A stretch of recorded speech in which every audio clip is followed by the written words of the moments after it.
Hey guys, AC here. How you doing? Today I've got a classic fragrance and it's called Mouchoir de Monsieur by Guerlain, released in 1904. Yeah, more than 114 years ago. Still going strong, guys. This fragrance has seen 2 world wars and 114 years of human evolution. This is history in my hands. Look at the bottle. Beautiful cap. I don't know whether I'm capturing it properly. Beautiful. Just a work of art. Plastic, of course. This bottle is known as the honeybee bottle. I'm hoping that I'm capturing the design of the bottle. There's 69 of these honeybees on this bottle. Beautiful, right? Created by Jacques Guerlain, third in line, right? Very famous man, one of the most prolific perfumers of the 20th century. Now, got to dry down here. Let's start with the fresh spray. Look at the atomizer, it's lovely. And tell you what, I've got 2 sprays because you can go heavy with this. It's a beautiful fragrance. Wow, this fragrance is known in the category of light aromatic fougere. Obviously, this is not the original formulation. This is a new bottle, new formulation. This fragrance has seen a lot of formulations, reformulations rather. But the reason it has seen a lot of reformulation, because when it was drafted, it was basically created after a feminine fragrance called Jicky, which was very, very popular with the men. It was designed or created in 1889 for women. Women didn't like it. It was a flop with the women. Men loved it. And Guerlain realized that, and they said, look, we have to create something for men. This was the first fragrance where the fashion of associating gender with scents was started. This is the first fragrance which was created to delineate the same fragrance into feminine and fragrance for men. What they did was they added some manly elements to the Jicky's formula.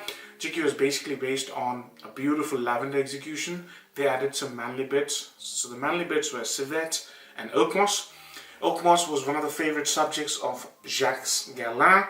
So he basically said, okay, I'm going to add some manly elements to this and create this for men and call it Mouchoir de Monsieur.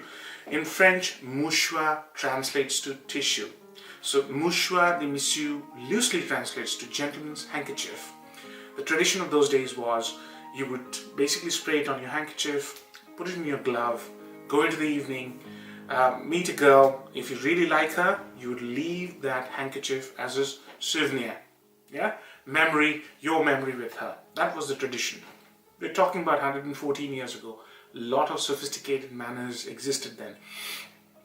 So anyways, it was a flop with the men. It didn't see a lot of popularity. But at the moment, today's time, this is very relevant.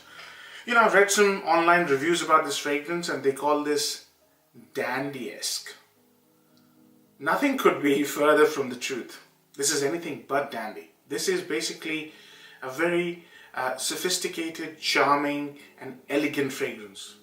It's for the cultured prince among men. I can tell you now. Yeah?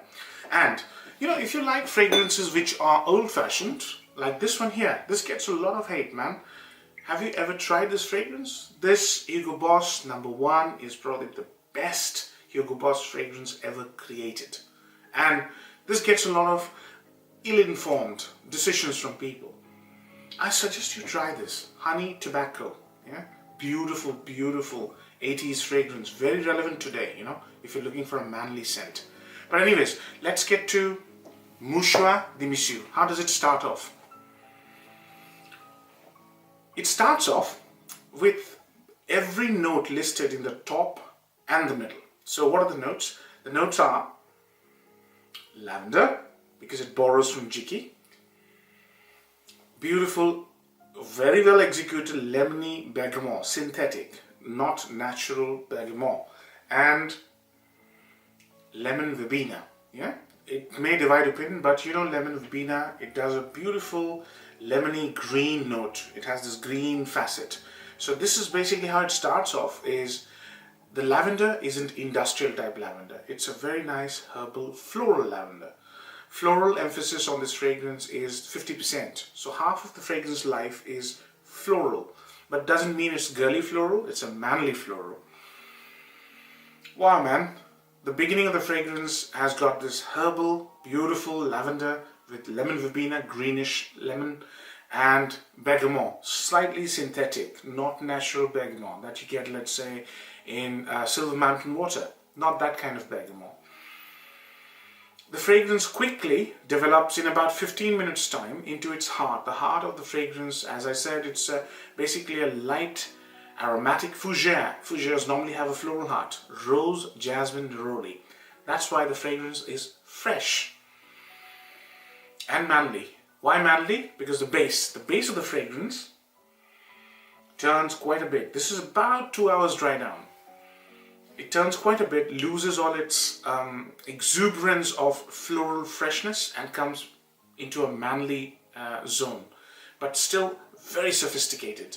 So what are the notes?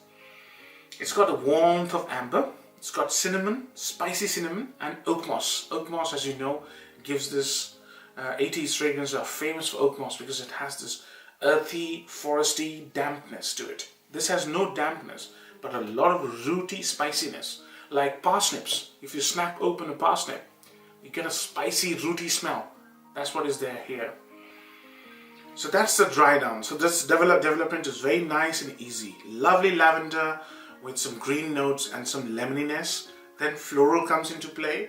Lovely, nice jasmine with neroli, fresh, upbeat, and little hint of rose, which you can smell within 5 minutes of application.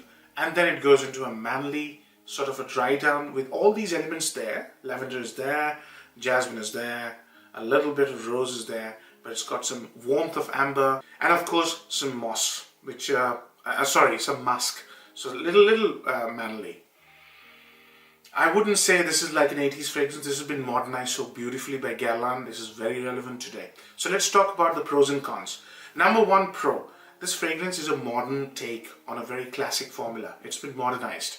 So it wears like an aromatic, shiny fougere, like a second skin. It's not dense, it's not sort of cloying, it's not an 80s powerhouse type fragrance. No, it doesn't. It wears like a second skin, it's shiny, very reserved, very elegant is the word I want to use. Elegant fougere, yeah, very modern as well.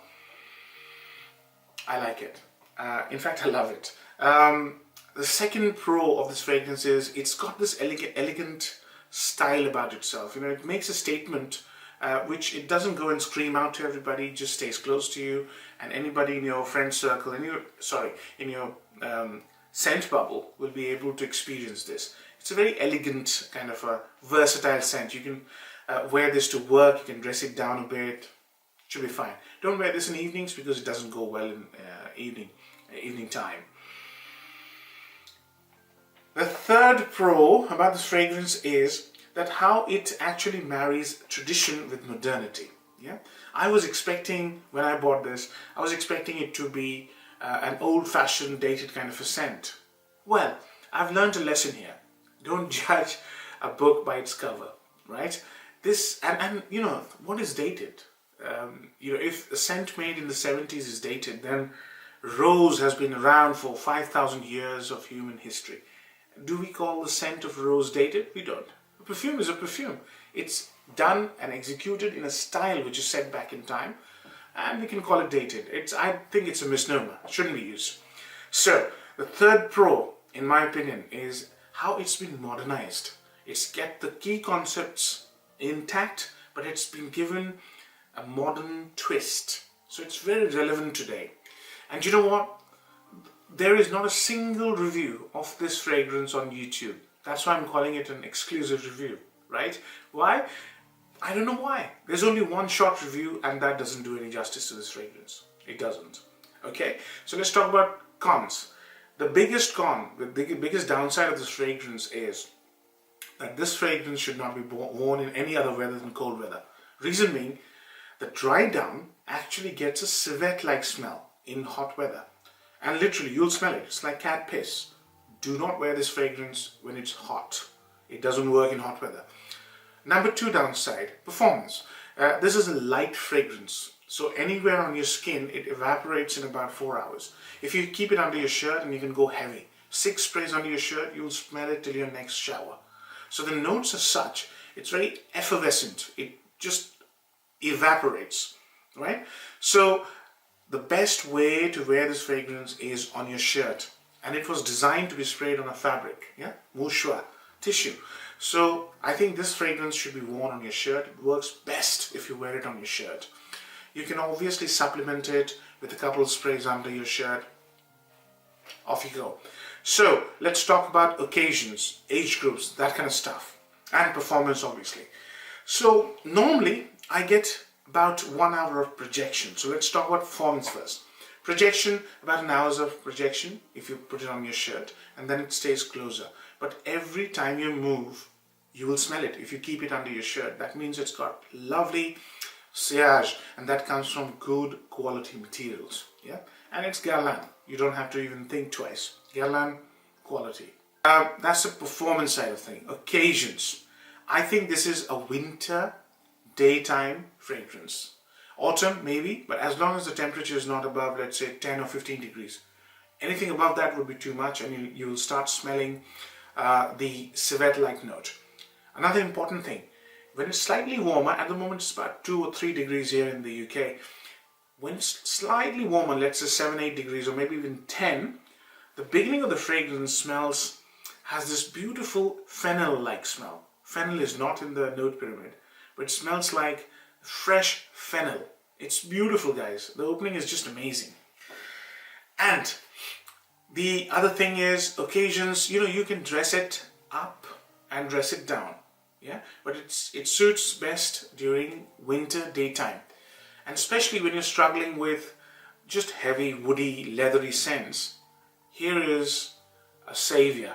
This fragrance is wonderful winter daytime wear, especially when it's sunny outside.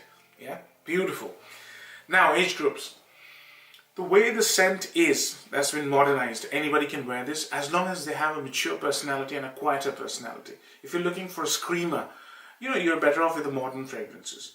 But if you're looking for something reserved, something stylish, something elegant, this can be worn by anybody, as long as you have that kind of a personality trait. I think I've summarized everything.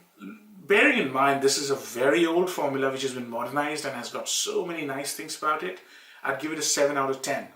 Hope you like this review. Take care. Bye-bye.